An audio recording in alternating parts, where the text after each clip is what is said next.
Hi, Holly Stokes, the brain trainer here, and today I am interviewing hypnosis expert Rich Aydelott, who has had a practice in Washington for about 20 years or more.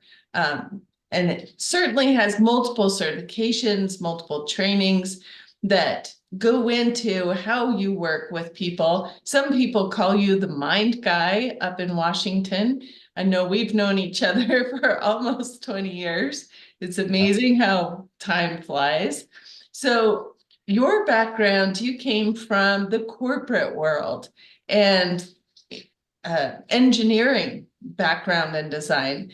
And, this kind of field, hypnosis, NLP, thought pattern management, which is a brilliant evolution of these tools and skills. Can you speak to a little bit of how you came to this field? Because it's not an obvious career path for many people. So what brought you to this field? Well, I struggled with life, basically. I worked in a high-tech, high competitive corporate world. We worked in manufacturing silicon wafers. And I worked in industrial design and ended up being a corporate inventor because I just had a mind for solving problems. And during that time, I was really struggling with life, and I had gone to psychologists and psychiatrists. I had gone to counselors. They had tried various drug cocktails to try and fix me, and ultimately they weren't able to. And I was suicidal at that point. Wow. And I was diagnosed with a laundry list of what I call alphabet issues. I Hmm. was diagnosed dysfunctionally ADD with no short-term memory, meaning that I could look in a drawer, close the drawer, and the moment I closed the drawer, I couldn't tell you anything that was in it. So all of my projects sat on top of my desk so I could see them, because out of sight was literally out of mind.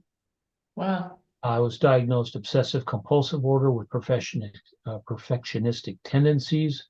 I've got 4 US patents on blind marking picture tools that will allow you to hang a picture within 2 thousandths of an inch from where you originally held the picture and remain perfectly straight in earthquakes, hurricanes, and door slams. Because if the picture behind you was a little off, a little crooked, I couldn't focus on having the conversation. So And so, you invented this uh, tool that is like, here, have a totally 100% centered picture so I can actually hear what you're saying. yeah, I've actually put up collages of pictures that were like 30 or 40 pictures, and all of the borders and everything were perfect, because you hold the picture in place, press on the frame, it leaves a mark where you drive the nail. And that was what I did. I automated things. I solved Hmm. problems. I was also diagnosed with borderline personality disorder, which is, in a simple sense, no real sense of self. Huh. So I would look at others and see how they acted or responded in a situation, and then I would copy them, because I didn't have any internal locus of identity or how I should respond according to me. Wow. Post-traumatic stress, no memories before the age of 9, Hmm. clinical depression with suicidal thoughts and tendencies. That's the short list. And I spent a few years going through counselors. And when I was working at the high-tech company, I was going through a random, quote unquote, random drug test at least once a month, Hmm. because of all of the prescriptions that I was on, trying to get my chemistry right. Hmm.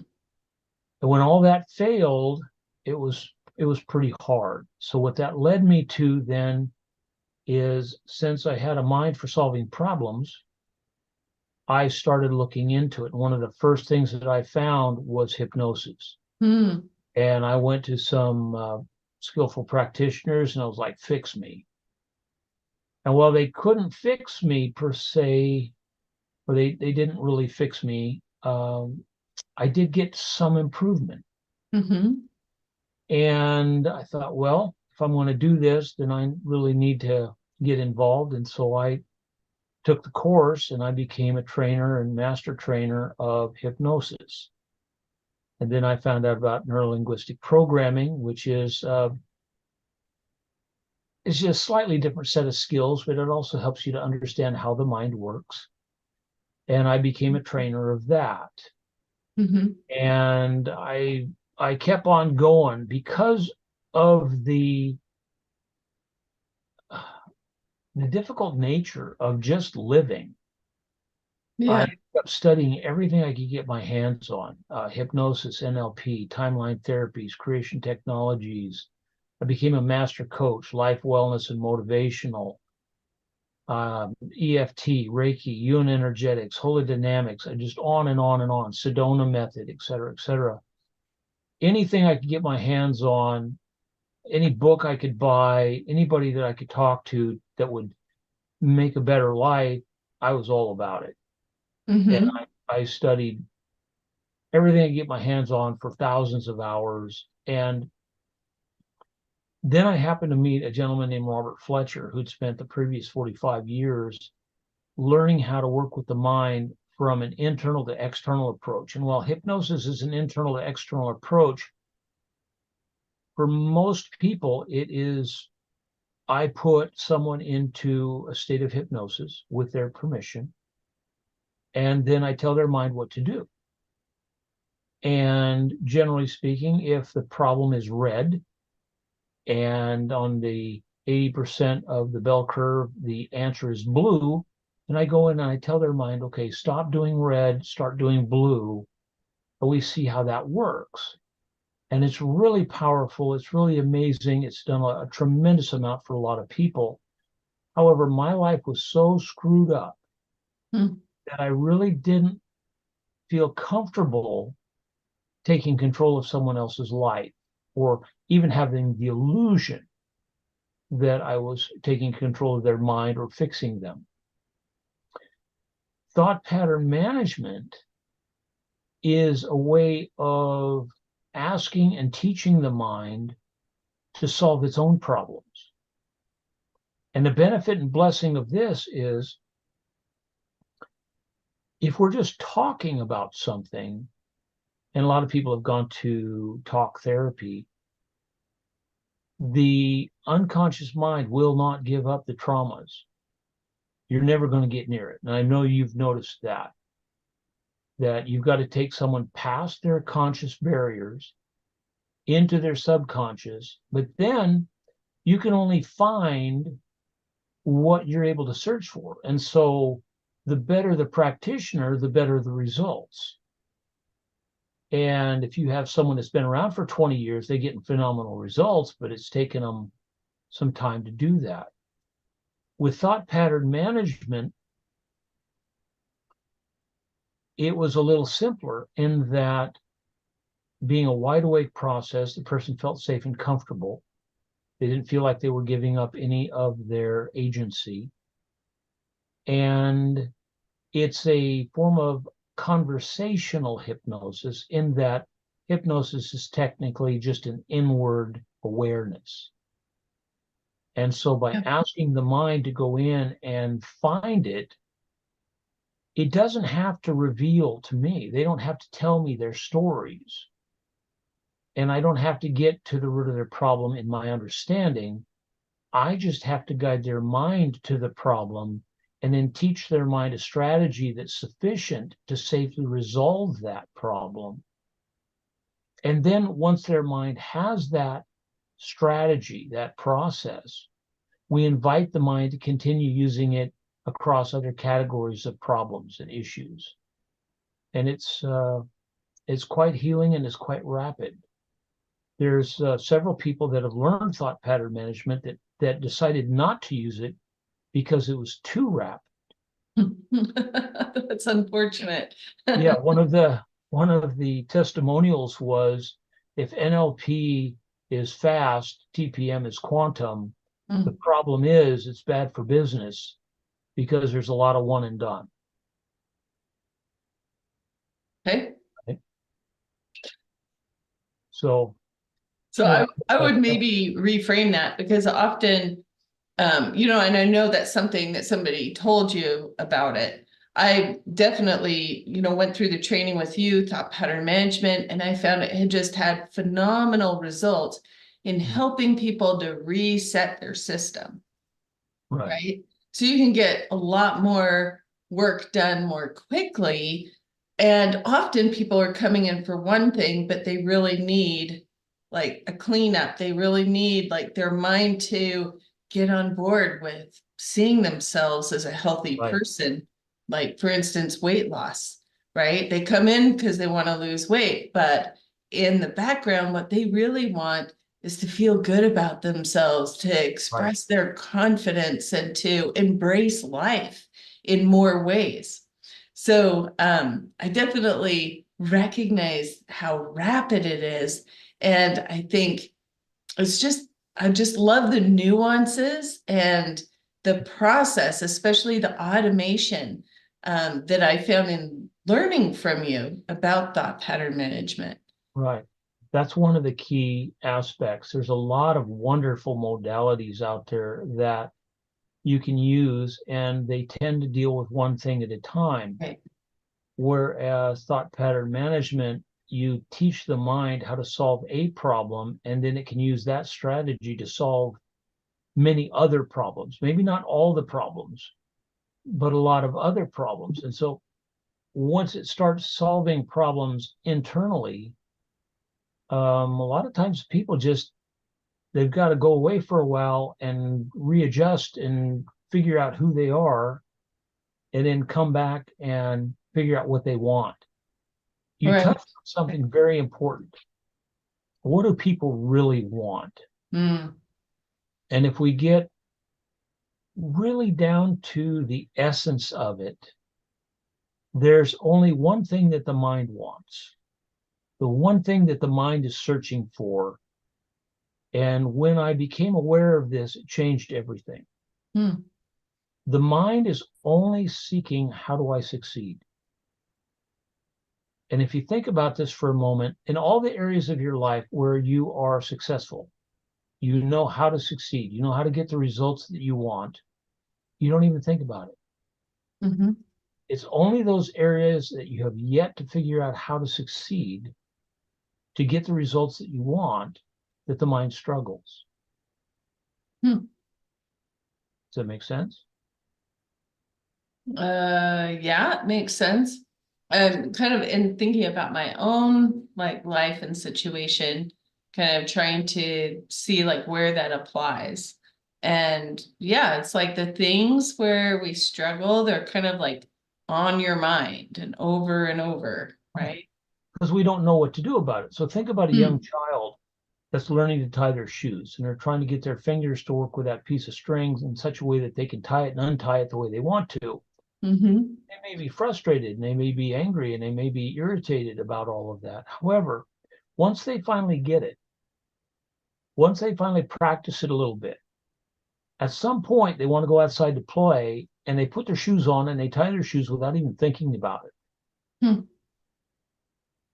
It's been said that over 95% of our life is autopilot. Okay. Yeah. Those just for the things that we figured out or we have satisfactory results. It's the other part that we struggle with. So when we go to a practitioner, we're really asking them to help us solve that which we haven't been able to solve ourselves. Mm-hmm. It's that simple. But then if we dig a little deeper and we ask, like, what is the essence? What do people really want? When I poll the audience and I ask them, what do you most want? First, most people stutter a little bit because they've never really thought about it. They've never really had the opportunity to play that game that if I could have anything in the world, what would that be? And they use a lot of different words. Some people want money, some people want possessions, some people want a better job, this, that, or the other. But when we really analyze it, what they're really asking for is freedom. They want to be able to do what they want to do, when they want to do it, how they want to do it, where they want to do it. That's the gist of it. They want freedom. Okay. But when you take a look at the attributes of that freedom, The reason that they don't have it is two main issues. One, how many people have you noticed that try to control all the stuff that is so far beyond their control that they're frustrated, they're angry, because they're trying to carry the weight of the world or of their family. They're trying to make things work, and they don't have any control or authority in it. And they haven't learned to let go of the things that they can do nothing about. And so they're dealing with all the stuff that should have happened, the past, all the stuff that might happen, the future, and it keeps them from being present in the moment where they have that freedom to respond. So the first thing, they want the freedom, but they burden themselves with trying to control everything that's beyond their control. So some of the essence of what we do is we teach their mind how to reprioritize what's important to them, to get really clear on that. The second thing is, in our culture, and a lot of what we deal with is things that are either taught or accepted or created by us. So every thought, every habit, pattern, program, or behavior we have is either learned or accepted. Okay, yeah. We were either taught that or somehow we created that. And as you know, being in hypnosis for so long, every aspect of personality can be altered. You can help someone go from introverted to extroverted. Right. Value systems, every aspect. There's over 400 identified aspects of personality, and people get what they get because of the culture they grew up in, and their family is a culture, and their neighborhood's a culture, and the school they went to is a culture, and the job that they work at is a culture, and the country they live in is a culture, and they have all these different cultures that they've accepted. And a lot of people don't know what to do with all of that. And in our society, predominantly, what we find out is people have been taught that it's better to give than to receive. So if you think about it, how many of your clients, the real issue is they give of themselves until they have nothing left. They have no healthy boundaries that protect them. In other words, under the influence of the culture that we've been brought up in, we take care of everyone else, but we've learned not to take care of ourselves. And so the two aspects that we work on, or at least that I work on with a client, whatever the presenting issue or problem is, it comes down to just two things. Are they willing to let go of the stuff that they can't change and change the stuff they can? And are they willing to love and accept themselves in equal measure to anyone else that they care about? That's profound. Right? One psychologist or psychiatrist, I don't remember which, said that 80% of their work was working with people who believed at some level they were not enough. You know, I'm not enough of this. I'm not smart enough. I'm not good enough. I'm not rich enough. I'm not whatever enough. And it's all these cultural biases. So when someone comes in, they will tell you that they need to lose weight. They will tell you they need to stop smoking or get off some addiction. Ultimately, the answer to that is they need to care enough about themselves to do that. They would in a moment help anyone else or their friends. But when the mirror's reflected back on them, they won't do that for themselves. And so what I've found in the over 20 years that I've been in working with people is they all want the same thing. They will come in presenting different ideas, different problems, but all we're really working on is their self-worth, self-image, and self-identity, their self-esteem. Mm-hmm. That's the foundation of who they are. And when they can love and accept themselves as they are, then they start having the power to make changes on their own. Yeah. Right?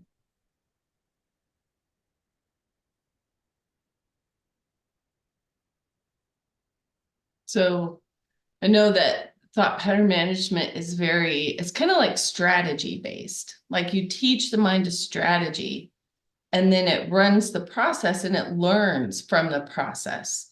So rather than, I find it we call it, generative, that it creates more and more results as your mind takes on the strategy and then is applying it. Right. And sometimes it's a very little thing. When I was a child, we had a wood burning stove. And my dad would send me out to chop wood. And I would bury the axe over and over and over and jack handle it out and bury the axe. And it was just difficult cutting wood. And my dad comes out and said, "No, son, that's not the way you do it." He took the axe with one hand, smacked the top of it, and it flew apart. Looked like magic to me. Hmm. And he was playing with me at the time. He said, "Okay, now you try it." And both hands, with all that I had, bury that axe. And my dad laughed a little bit. He said, "No, son, like this." And he would do it one-handed and he'd split it apart. And I think, well, you can't be that much stronger than me. We're about the same size, Mm. etc. What's the secret? He said, well, if you, instead of bringing the axe straight down, if you'll just tip it about 5 degrees, it goes in a little bit, and then the weight of the axe kicks it over, Huh. and the firewood flies apart, unless you've got some knots or something in it. It was a very small thing that he did, but it changed the entire job of splitting wood. Hmm. So when we have an effective strategy, life is easier. People think, oh, they're special, right? They're gifted. They're smarter than I am. They're more hardworking than I am. We'll make up these stories that someone else has a more charmed life than I do. When what I found out is some people use effective strategies and some people use ineffective strategies. And Robert spent 45 years learning some of the most effective strategies to teach the mind how to do its own work much more efficiently. Remember when I said I had no short-term memory? Yeah. I had a belief system. Mm. And what we believe becomes our reality. Mm-hmm. When I went through NLP, I did a belief change process. I know you're familiar with it. And in about 10 to 15 minutes, I changed my belief from I have a poor memory that's getting worse Mm. to I have a great memory that's getting better. Oh, wow.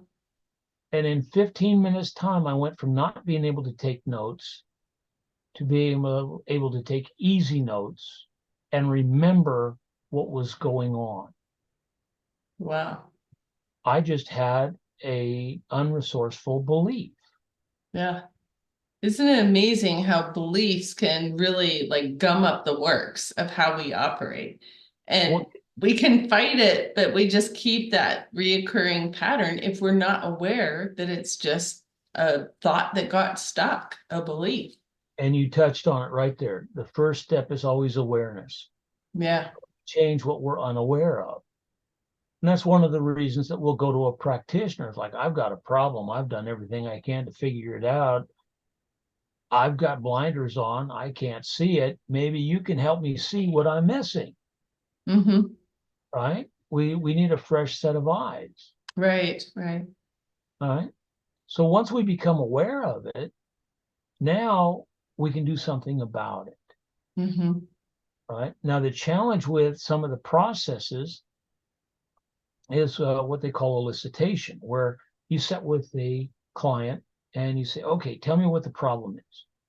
Well, as you know, the problem's never really the problem. What they think the problem is. Right. It's always something a little deeper. Yeah. Right. And so when you understand the foundations of that, what they really want, you let them tell you, oh yeah, you wanna do ABC, but you know that won't do it. Mm-hmm. And you don't have to tell them, no, that's not it. You just go in and you teach them what it is they really need to know. And it comes down to how to be more effective. If they have an unresourceful belief, we can change the belief. If their values are on things that's causing them problems, then we can help them change their values. So you begin to see the patterns over the years. I know you see patterns. And so that's what makes it effective. Yeah. The thing I liked about thought pattern management, like I said, it's very gentle, it's conversational hypnosis. Mm-hmm. You're able to go in and ask the mind, what's the problem? Mm-hmm. Example of that, I was going to get some copies made at one of the local copy shops. And they had a promotion with these oversized foam golf balls. And if you could put one of these into a hole, you get a 10% off or 50% off or 30% off, whatever hole you put it in, you got off of your printing. And I looked at those and I said, I just want to buy 3 of those balls, 3 of the foam balls. And she said, why? So I want to teach my grandchildren how to juggle because it optimizes the right and left hemispheres, corpus callosum, all that type of stuff. It helps them in life if you can play an instrument or juggle or whatever. Juggling's kind of fun. And I jokingly said, my partner's a clown. Mm-hmm. He's Freckles, a clown on the weekend. Make up the whole bit, rubber nose, big shoes, the whole bit. That's what he does on the weekend. He loves being a clown. Mm-hmm. Moment I said clown, she stiffened up and backed away, probably 6 or 8 feet away from the counter. Mm-hmm. Like, wow, I've never met anybody with a clown phobia before. Now, we had a couple options. Now, if I would have said, hey, I can help you with that in hypnosis, have a seat, make sure nobody disturbs you, this, that, or the other, it might take it a while to do that, but we could have resolved that. We could have used a strategy to resolve that phobia. You've done it many, many times, Mm-hmm. right? However, because I'm aware of how to ask the mind, I simply asked her one question. I asked her unconscious mind to go back and find out whether or not that was actually true. Mm-hmm. And in about 5 seconds, she said no. Mm-hmm. And I saw an entire physiology change. But she didn't believe that anything had changed. Mm-hmm. So I said, do you have internet here? She said, yeah. I said, okay, well, go ahead and pull up a picture of a clown. And she backed way away from the keyboard. She pulled the keyboard away from the monitor too. It's So a she would be distance. too close to the screen when it came up. Yeah. And she pulled up like this, the clown in It, the file tooth, the Stephen King clown. Yeah. Pulled that thing up. And I'm like, well, that thing even scares me. Right. She said, oh, that one doesn't bother me. And I said, well, what kind of clowns do bother you? She said, the fluffy kind. I said, well, pull up one of those. She pulled one up, and as soon as it came up, she actually got closer to the screen to check it out. What's that tell you? Huh. Okay. So I said, what did that take? Like 45 minutes or 45 seconds? A minute? We just asked her mind to go in and find out whether or not what she had believed for most of her life was true. And it either was or it wasn't. Wow. Yeah. The moment she realized it wasn't true, it popped. Mm. There was no foundation for that to hold anymore. And how many untruths are we carrying? And we believe that they're true. And it's part of that the mind would get a thought or maybe an idea, and then maybe we don't question it, or maybe it's something somebody told us, but then we carry it around as part of this mental baggage. Yeah. There was a comedian who said, how much do we really know? If you take a piece of paper and you divide it down the middle, and on the left, you write down all the things that you know, but then on the right, you write down how do you know, you're going to find out that most of the stuff you know, somebody told you. Somewhere somebody told you, You've and that got is no culture. real evidence. It's like on social media where someone posts a colorful picture with some words across it, and someone else takes that as gospel. It's like, yep, there it is. It's in print. It must be true. Right. Yeah. Well, would it be okay if I told you some of the successes that we've had? Yeah, I wanted to ask you, there was one that really caught my eye here. It's helping a 60-year-old woman who had been blind since birth. And in a demonstration, you were able to make a change. Tell me more about that. Well, after doing one of our trainings, one of our level 1 students gave me a call and said he was putting together a demonstration where he wanted to use thought pattern management to help this blind woman see. I thought, oh, okay, that's really good. Awesome. Good for you. Here's some information from level 2 and level 3 you might need, right? Might help you out. And Right. he said, okay, good. Gee, thanks. By the way, would you mind showing up to be there? I'd love to have you there as the support, see it. And I thought, absolutely, I will be there. So there was about 20, 25 people there. Some of them were students of thought pattern management. Some were other hypnotherapists, NLP practitioners. Some people were just muggles. They didn't have any magic at all. And had it all set up, filled the room. I sat in the back so that I wouldn't be a distraction. I knew most of the people there, not all, but most of the people there. Never met the woman that was blind. And so he steps up and he gets things started. Everybody gets settled and gets quiet. And he says, okay, we're here to do a demonstration, thought pattern management. We're going to see if we can help this woman learn how to see. And he said, and here's Rich to do the process. So at the last moment, he chickened out. He's like, I don't want to do this. Yeah. It's like, oh, okay. So without any preparation or anything else, I get up from the back of the room and walk forward and get a little round of applause there. And I sit down next to this woman. I've never met her. It was fascinating to me. She didn't have any glasses on, and her eyes were moving independently of one another, moving at different rates in different directions. It was really disconcerting. I had a hard time looking at her. Yeah. I looked toward her, but I wouldn't look at her because it was very, very distracting. I'd never seen anything like that. Yeah. I've seen it once before, and it is kind of trippy. Right. To see what it's like. Yeah. So the challenge at hand was, how do we teach a mind to get comfortable with a huge amount of information that it's never been aware of before?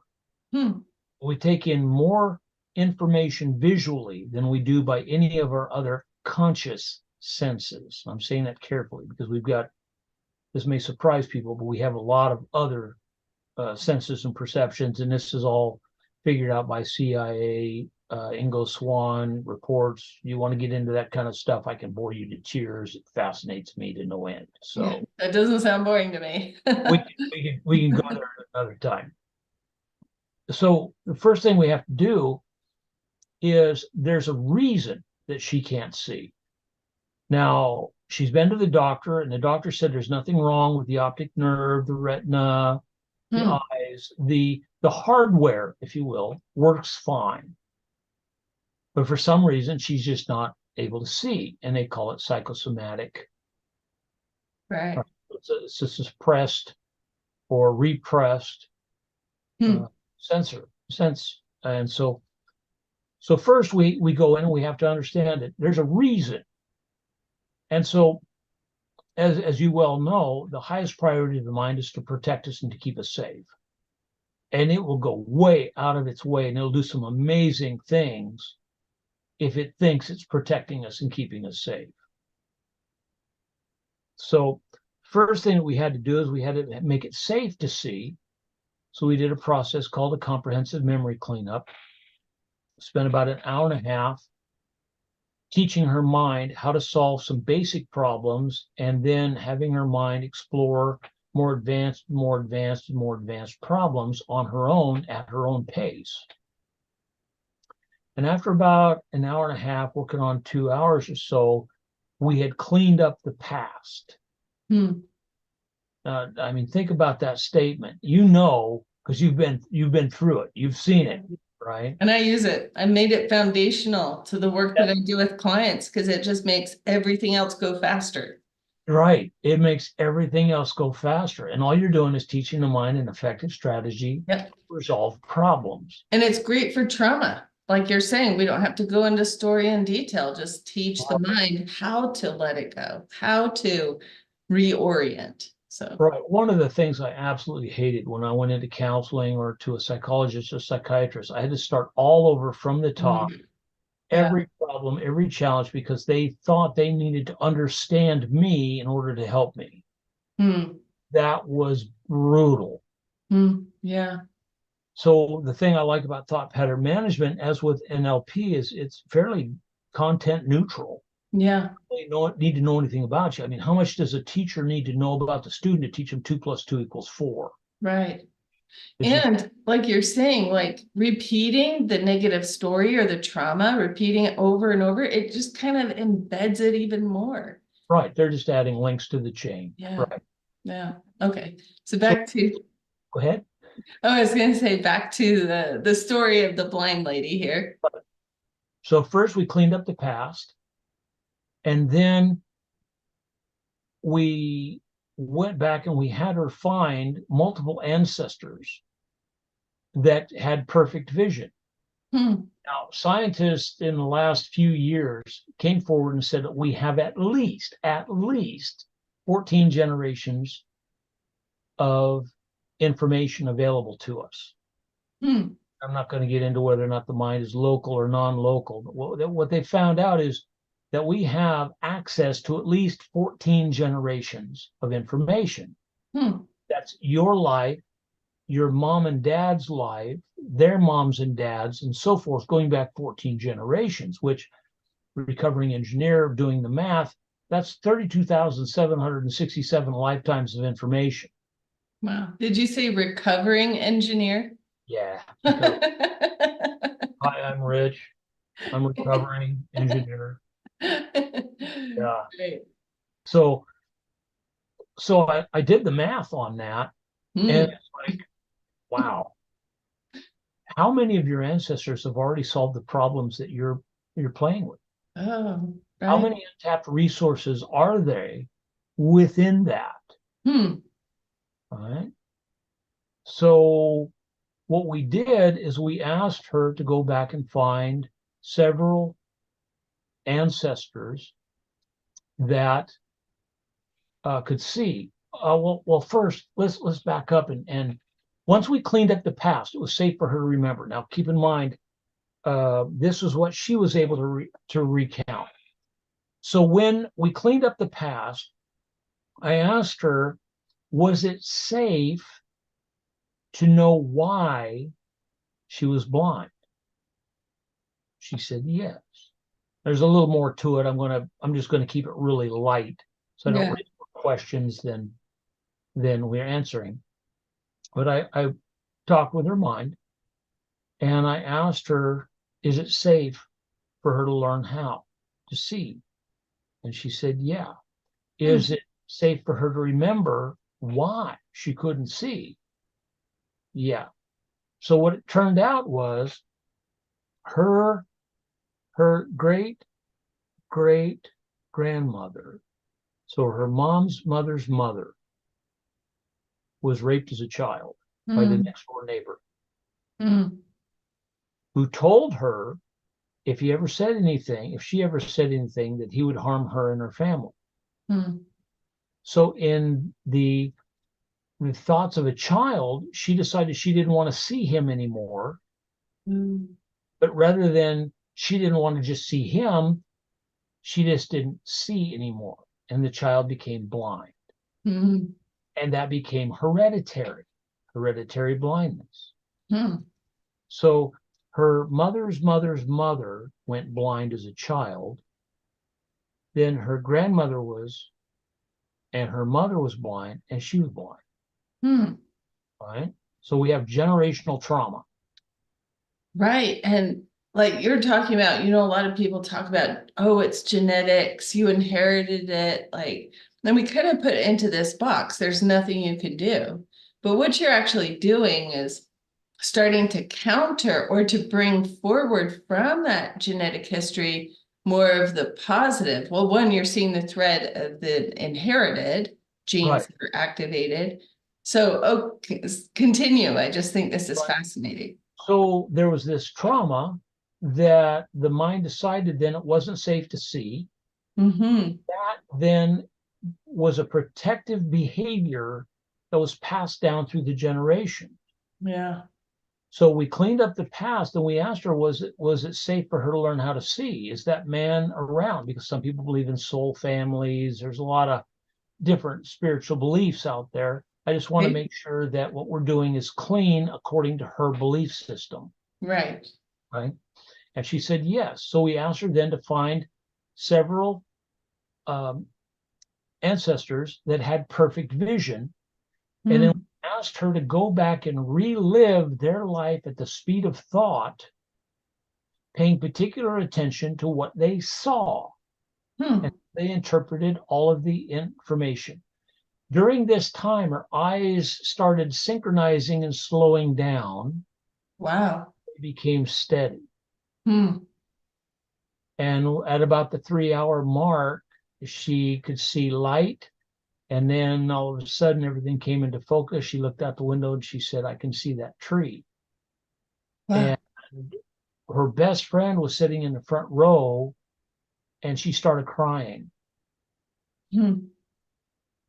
Sometimes it's just kind of emotional for me because it was really intense. Yeah. And she looked over and she said, I can see you. Wow. And it all happened within about 3 hours. We just taught her mind to resolve the trauma and then to go into the history of her ancestors, to find some examples that worked well for her, choose the best examples, and to follow that pattern to program her eyes how to see. Wow. So there was a past generational trauma in the generational history. It wasn't even her experience. And then some decision, which the mind-body system said, okay, we're not going to see anything. It kind of made that internal agreement. And then it just passed through the generations. But here's another interesting thought. The young child never said anything to anyone. So how is it the woman I was sitting next to could recount the entire story that was never told to anyone? Right?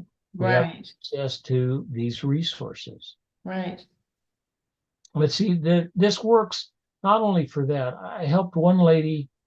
She had woke up with anxiety attacks. The way she woke up every morning was with an anxiety attack for over 40 years. She'd been to a psychiatrist for like 26 years. And teaching her mind the comprehensive memory cleanup, the next day, she woke up without an anxiety attack. She did it on the phone in about an hour and a half. I mean, some of the stuff, helped a 16-year-old girl. She was ranked 9th in the nation in racquetball. But her mom said that she'd get distracted in the large championships because playing the big courts, and she'd just get distracted. So we went in and we taught her how to focus her mind. After the first session, she went to rank 3. After the second section, she was undefeated in her age group and adult, and ranked in 3rd internationally. Wow. So keep in mind, she already had the means, the motive, the physicality, the anatomy, the mindset. She had all of that. All we did is fine tune it and focus. We did help her open up some extrasensory perceptions, though, so she was able to know what her opponent was going to do about the same time her opponent did. And I love this, and it's a great segue to this aspect, which I know that you've, years ago, you and I put together a workshop, the Enlightenment Experiment. Yes. And I know you've really continued with more of this spiritual track.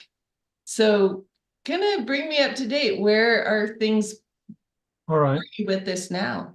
Well, there's a brilliant set of books that was written by Dr. David R. Hawkins. And he came up with a map of consciousness, which is a scale from 0 to 1,000, and it's somewhat arbitrary. However, using muscle testing or kinesiology, you can determine someone's level of awareness. The lower their awareness, the more they're suffering. The more pure their awareness, the less they're suffering, and the more connected they are to all that is. Right? Source, light, God, awakened, whatever you want to say. Well, in reading his book, he commented that the average person doesn't move more than 1 to 5 points on that scale in their entire lifetime. Wow. They got together with you and said, hey, I want to do an experiment.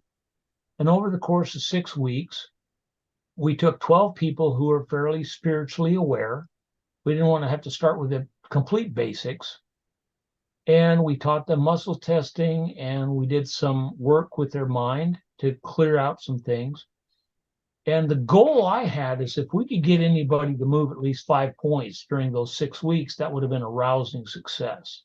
The least movement we had was 40 points. And the greatest movement we had was 198 points on that scale. And we had everybody measuring everybody else, and then we would average it so that there wasn't any biases. Yeah. When we started off, it was just kind of to clarify, so that point scale like ranks your emotional baseline from like the most negative to the most positive, right? Right. So for example, at 200 is the beginning of love and integrity and truth. So if someone's resonating lower than 200, then they're not necessarily honest or integrous. By the time you get to 500, now you're living from the heart space rather than the brain space, coming from a place of love. And the logic of the world no longer makes any sense. Starting to tap into love and wisdom and more expansive. Now, if you talk with the quantum physicists, the theoretical physicists, now they will tell you that everything that we believe to be solid is actually a field. And if you get into it, that field is pure consciousness. And so we have fields within fields. However, there's no way to get beyond the consciousness. This is 1917, Max Planck. Consciousness is foundational to matter. And so when you start understanding that, then you start realizing that, well, yes, we are human beings, but then we have to ask ourselves, are we only human? So, for example, the question I ask is, on the one end of the spectrum, I'm this physical body that's somehow animated by the spirit. Plug in electric drill, now you can drill holes. But if you unplug it, drill's dead. So we have some kind of an animating force. On the other end of the spectrum, we are that animating force that is for some reason having a human experience. And people have their belief systems. And what I've found over the years is where I used to believe I was the physical self, now having worked with so many clients, that state of truth where you ask them a question and that's coming from their truth. They don't have time to answer. They Right. have to think about it. They just pop out and it's true. Mm-hmm. I started using that to explore what else. Mm-hmm. Having a background in statistics and probability, you never get to 100%. The larger the population that you're dealing with, the farther away from one you get.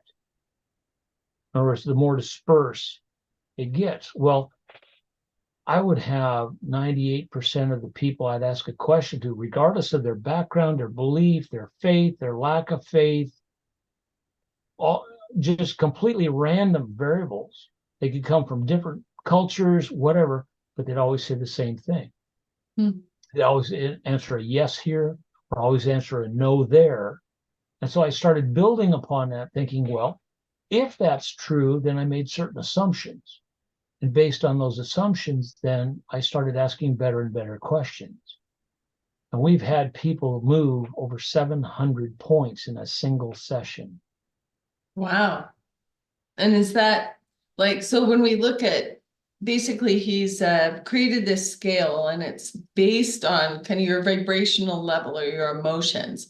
And so, we all go up and down with different emotions, grief, loss, but then we have kind of a baseline on this scale. So the scale is more about kind of your default or your baseline rather than what your current mood is. Yes, you can move up and down. If I start focusing with everything wrong with the world, I'm going to lower my vibration. Yeah. If I start focusing on love and light and peace and everything that is good and pure and wonderful, I'm going to raise my vibration. Right. Listen to very pure, extremely beautiful music. Mm-hmm. A lot of classical music will just kind of lift your spirit. Mm-hmm. Well, you're lifting your consciousness is what you're doing. Hmm. Right? Sitting with a pile of puppies will raise your consciousness. Right. Right? Even just that thought, Yeah, just even that thought will raise your consciousness. Yeah. And so I've started playing with that. And what I found is every problem that a person can have exists only in the physical mind. Once they have an experience that there's something more than that, Hmm. I don't tell them what that is. I have them have an experience. And then we sort through it. Okay, what did you experience? What are you feeling?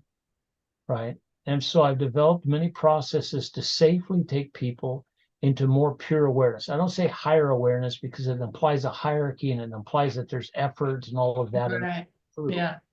you already are everything you could ever hope to be. It's just Hmm.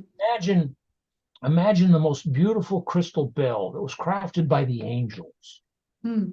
And the sound was so pure that when it resonated, it just healed you Hmm. and lifted you, right? But it's been dropped in the mud and it's been there for quite a while and it's all caked up and you can't see what it really is. It just looks like a dirt clod. Hmm. Okay? Well, the essence of it is still there. It just needs to be cleaned up. Yeah. So we have all these negative habits and patterns and programs and behaviors and beliefs and cultural norms and things that we've learned and created and our fears and our problems and our challenges, oh my, and all of that. Once we surrender all of that, once we let go of all of that, Hmm. we return back to the pureness of who we are. And those are the people that have the quote unquote charmed life. Hmm. My life went from a place that I didn't want to live. Hmm. I didn't have what it took to take myself off the planet. Hmm. Now I've never been happier. And it's simple, Hmm. easy. And I love easy. Yeah. It's in the flow. In the flow. You show up at the right place at the right time, and everything that you want just happens to be in stock and on sale. It's just life. Yeah. Those little intuition messages and synchronicities. Right. You just leave at the right time and you hit all the green lights and stuff. Mm, I get that kind of stuff all the time. yeah. Right. People say, oh, it's luck, it's fortune. It's like, no, you're coming from your heart and you're in harmony with the consciousness of the universe, Yeah. which is the field of infinite love. Hmm. And when you resonate in harmony with that, then you're in the flow of that. Yeah. Most people have experienced a day where they were just at the right place at the right time. They always had the answers. The day was just so super easy. They were like, oh my golly, I want to have another one of those. Mm, Right. What had happened is something during the day caused them to get lost in the moment. They forgot about themselves and they just became one with what they were doing and they didn't have to think about yeah. it. It just became easy. And so it wasn't something they were doing, it's something that they had let go of. Hmm. And everything Go that of struggle. pardon me? Let go of struggle Yeah. or interference. That goes back to our Yeah. earlier conversation. Yeah. Yeah. The more we let go of, the easier life becomes. Yeah. Like we're focusing so much on a problem. We hold it, we carry it around with us. I have this big problem. And the more we focus on it, the more we struggle with it. But if you just go That's the way with the flow, set up. Whatever you focus on increases. yeah. Whatever you focus on increases. It's like going down the road and you see a car that you like, and then all of a sudden you see them everywhere. Mm-hmm. Now that you Yeah. become aware of it, they didn't just pop into existence. You're just now aware of them. Right. So if you're problem focused, well, guess what? You fill your life full of problems. Gonna be plenty of problems to keep you occupied. Switch over to solution focus. Yeah. And then what happens is when there's a problem, you're like, well, what can I do about it? Nothing. Okay, then move on. Well, Here's what I yeah. can do about it. Done. Move on. Yeah. Easy. Yeah. Great. So, love to, if you have some kind of tool or something that people can kind of work with this and in some way to integrate into their lives. Is there some kind of advice that you would give or maybe tool that you would share? A lot of people find affirmations helpful. What I would say with that is focus on the positive things, however, make it believable. Yeah. When someone is living in a shack and they're telling themselves, I'm going to be a millionaire tomorrow, they don't believe it. There's no traction, Mm-hmm. right? However, if they'll start saying, I've done everything I can do today, and based on what I've learned, I'm going to do a little better tomorrow. It's like when I went from having a bad memory that was getting worse to I want a good memory that's getting better. It was a step that I could take and believe in. Hmm. Okay. So if I start focusing, if I start using intention, and I start focusing on the things that I have gratitude for, I will get more of that. Hmm. If I'm focusing on all the problems, the issues, the challenges, what I can't have, what's wrong with my life, Right. I will get more of that. It's gonna just suck your energy down. It does. And so when we are looking to improve the quality of our life, find something you can do that is positive, that is loving to self and others, that is beneficial, something you feel good about. Mm-hmm. Activates the endorphins, the oxytocin, serotonin, the dopamines, right? And we're literally addicted to our behavior. So if we start focusing on what can I do better, that will become a pattern. Whatever we do repeatedly becomes automatic. Good, bad, right, wrong doesn't matter. Mm-hmm. If I start stressing about something, If I repeatedly stress about that, I will start doing it automatically without even thinking about it. Mm-hmm. If I'll develop a playful nature, I can alter my neurology 13 to 15 times faster than if I work hard at it, which is one of the reasons that I've adopted the strategy rather than saying, hey, would you want to work on that? No, no, no. How would you like to play with that? Right. The mind in a state of play learns more quickly. The neurology shifts more quickly. So if you can have fun, you'll Mm-hmm. learn more quickly. Yeah. So focus on having some fun and focus on being grateful for the life that you want, Mm-hmm. and you will attract it. Even Einstein said, if you don't like the life that you have, change your vibration, Mm-hmm. change your frequency. Right? He said it's not magic, it's physics. Hmm. Literally. Wow. So every thought you have is a vibration, a frequency. Mm-hmm. Everything in the world is frequency and vibration. So when you vibrate in harmony with love and with gratitude and with generosity, everything you're sending out into this field of consciousness, this consciousness says, oh, if that's what you're giving out, if that's what you're sowing, that must be what you want to reap in abundance. Mm-hmm. And that's one of the universal laws. What you sow, you reap. What you focus on, you get more of. Right? Yes. Yes. So Joe it's that. Vitale, Joe Vitale wanted more books. He had a huge library. And so he did a study. Mm-hmm. He said, well, if I want more books, then I need to give my books away. So he'd invite people into his home, into his library, and he'd say, hey, if there's any book that you want, um, please take it. Hmm. And he said it was really struggled with that because some of the people walked up and took some of his good books. Yeah. Right? But then a short time later, someone said, hey, I heard you're giving out books. I've got all these books that you can give away. And people started doing, and thousands of books started pouring in. Wow. He's like, oh my God, it works. That's kind of, so my office partner, they kind of had that. They created a little library and they had a couple bookshelves.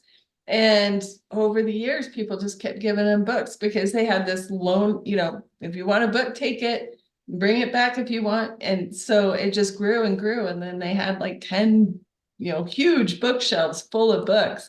So we even had to think about how to, when we came to our new space, we didn't have the space for it, but Yeah. yeah, just to mirror that, it works. What you're talking about. And so play with that. You see, one of the things that a lot of people are not going to get this, they're not going Mm. to believe this because it's too simple, it's too easy. Okay. But I want you to give it a moment and think about it and see if you can find the truth in it. All right. You know that there are hundreds of modalities Mm-hmm. and all of them work to some extent. Mm-hmm. Okay. So wait a minute. This person has this ritual. This person has that process. This person has that method, and they all work. So what was realized is the consciousness has no ego. It will interact with you however you're ready to meet it. Mm. So if you say, well, I've got to stand on one foot and spin around 3 times in order for my wishes to be granted, then the universe says, okay, I see where you're going with that. We can do it. We can work with that. Mm-hmm. And so some people, believing that it has to be so complex, have Mm. created these extremely detailed, complex processes. However, when you understand the playful nature of the universe, if you want to play, it will play back. Mm. You want to be a meanie, watch out. Whatever you're putting out there is coming back. Yeah. And one of the processes I developed that you use, the art of love, Yes. is one of those processes. Very simple, very streamlined, very elegant. Very easy, and it works. I still get surprised sometimes that it works. Yeah. I actually teach it to almost all my clients. If they come through at some point, we're probably going to do Art of Love process. It's just so beautiful and effective. It's just, but see, there again, the essence of it is you're resonating with love. So you've got forgiveness, very powerful, Mm-hmm. and you're resonating with love. Right? In every culture, especially if it goes back a couple thousand years, has those two elements. Mm. Every single culture. Treat others as you would have them treat you. Yeah. Well, it's universal principles there. Right. And that ties right into consciousness and Right. that map that we talked about. And all How we forgiveness is resonate. basically self-forgiveness. It's a form of letting go. Right. So when we can let go and when we can love, everything works. Yeah. And that's all people are really seeking. They want to know, who am I or what am I and why am I here? Mm-hmm. And it's answered in those two questions. We're here to learn how to love, which brings us into harmony and resonance with the entire collective consciousness of the universe. Hmm. And we're here to let go of everything that's unserving, anything that's less than love. Yeah. And when only love is left, life becomes amazing. Mm-hmm. It's just profound. It's just soaking it in. Yeah. It is really that simple. That took me the longest time to realize that it could be simple, Mm-hmm. to begin to trust that it really was that simple, that the universe is set up in such a way that it will meet you wherever you're at. Yeah. You want to create some 400-page ritual, it can meet you there. If you Yeah. just want to say thank you and gratitude for all that is yet to be, it will meet you there. Yeah. Wonderful. Well, I know we could certainly have longer, deeper conversations about, spiritual evolution and utilizing these skills in that direction as well. And I think at some point I Right. want to kind of tackle that topic as well. But One thing I've noticed is I don't care what the problem is in the physical, mhm. someone starts to experience themselves more in the spiritual, Hmm. boundary conditions of all physical problems dissolve. You transcend that. That's a basic NLP principle. Yeah. You can either help them solve the problem or you can grow the person so that they're able to solve the problem themselves. Mm-hmm. And so when someone has a spiritual awareness, an awakening, they see all problems as illusions. Hmm. Right? Now, to someone who hasn't gotten there, sounds impossible. But it even sounds like airy fairy words to call the struggles we have in life illusion, but it's more like, I like to look at it that the struggles or challenges that we go through is more like our soul wants to come down and go through these puzzles to figure them out. So Yes. there's a reason that, they don't sell puzzles that are already done. They're all mixed up and it's in a box because we like the fun of it. We like the fun of seeing which pieces go together and how, until we see this bigger picture. And so the challenges of life, the things that we struggle with, instead of looking at as the problem, recognizing, hey, there's learning and wisdom that I came to mine. Like I'm gonna mine out the lessons and wisdom from this problem. So actually our problems, as much as we don't like them, they're actually kind of our friends, right? Right. Well, Can I tell you a quick story? Yes, please. There was an enlightened teacher named Krishnamurti back in the 60s. And one of the preeminent quantum physicists was named David Bohm. Hmm. And David reached a point where mathematics could no longer answer his questions. Hmm. And somehow he found Krishnamurti.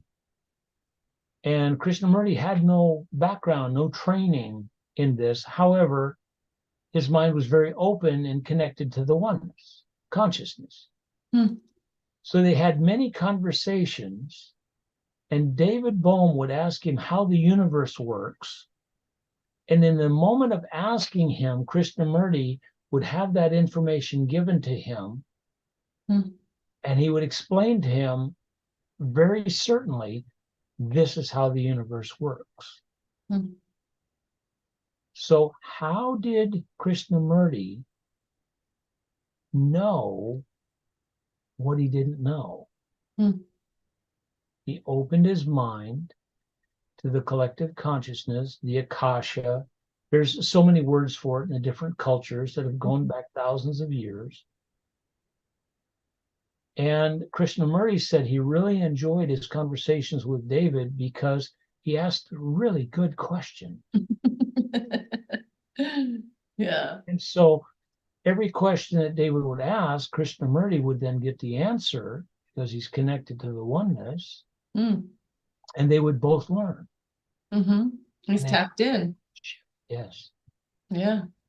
Okay. Yeah. So I hope I don't step too far out there, but one of the things that I've developed is processes to help people open and awaken their extrasensory perceptions. Oh, yeah. I could tell you some really interesting stories, but it might freak out a few people. So, Yeah. but I could base it. The CIA, Ingo Swann ran a remote viewing group, and I identified 17 extrasensory perceptions back in 1996, Huh. I believe. Yeah. I have that report. By the time it was published, Wow. 1994, 1996, when it was published, I delineated out like 31 different senses and perceptions. Hmm. And there's many more than that. Hmm. Teach people how to open them up. And Fascinating. well, Yeah.